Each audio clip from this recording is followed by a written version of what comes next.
আপনাদের মাথা খারাপ হয়ে গেছে নাকি? মেয়েটা মারা যাবে। ওষুধটা এক্ষুনি মেয়েটাকে ফিরিয়ে দিন।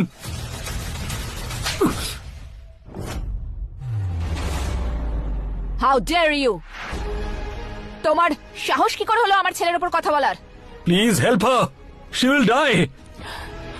নাও, এ আবার নাটক করছে। তাছাড়া যারা ঘর ভাঙে তাদের এরকমই পরিণাম হওয়া উচিত। আর আপনাদের কি মনে হয় এইসব কেস সামলানোর জন্য আপনাদের কত টাকা লাগবে? তা থেকে অনেক বেশি টাকা এখন আমার কাছে পার্সে আছে। দেখুন ম্যাডাম, এই ইউনিফর্মটা পরার সময় আমি প্রতিজ্ঞা নিয়েছিলাম যে সাহায্যকারীদের সাহায্য করব, জীবন বাঁচাবো। আমি বলছি ওষুধটা ফিরিয়ে দিন। Don't you dare. গভর্নরকে আমি এখন একটা কল করলে এক্ষুনি আপনাকে চাকরি থেকে বের করে দেওয়া হবে। তাতে কিছু যায় আসে না আমার। ঠিক আছে, আপনি হিরো হতে চান তো, কিন্তু মনে রাখবেন কাল না আপনার কাছে চাকরি থাকবে আর না টাকা। আপনাকে কোনো নোংরা জায়গায় পাঠানো হবে যেখান থেকে আপনি এসেছেন।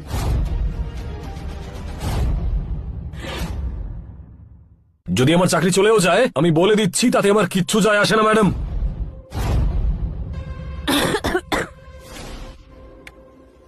যে করে হোক মেয়েটাকে আজকে বাঁচাতে হবে।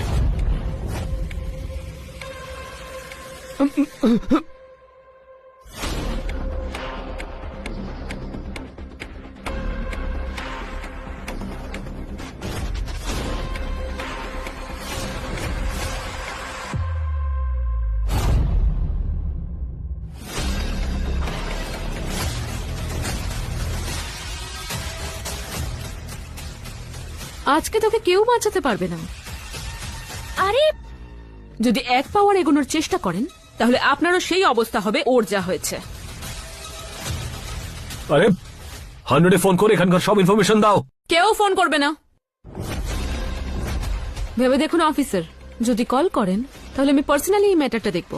তখন গভর্নর আপনাকে পার্সোনালি ফায়ার করবে, আর আপনার বংশের কেউ এই দেশে কোনোদিনও আর কাজ করতে পারবে না। কোনোদিনও নয়। আমার কিচ্ছু যায় আসে না।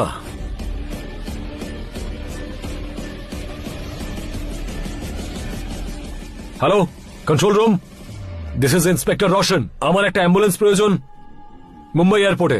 প্যারামেডিক্সকে বলে দাও একজন female passenger, possibly heart attack. Please hurry up. আপনি পাগল নাকি? এই মেয়েটা আমার ফিয়ান্সের রক্ষিতা, আর আমি এখানে কাউকে এই মেয়েটাকে বাঁচাতে দেব না। ম্যাডাম, আরে ম্যাডাম, আরে আরে স্যার, আরে আপনি বুঝছেন না কেন? আরে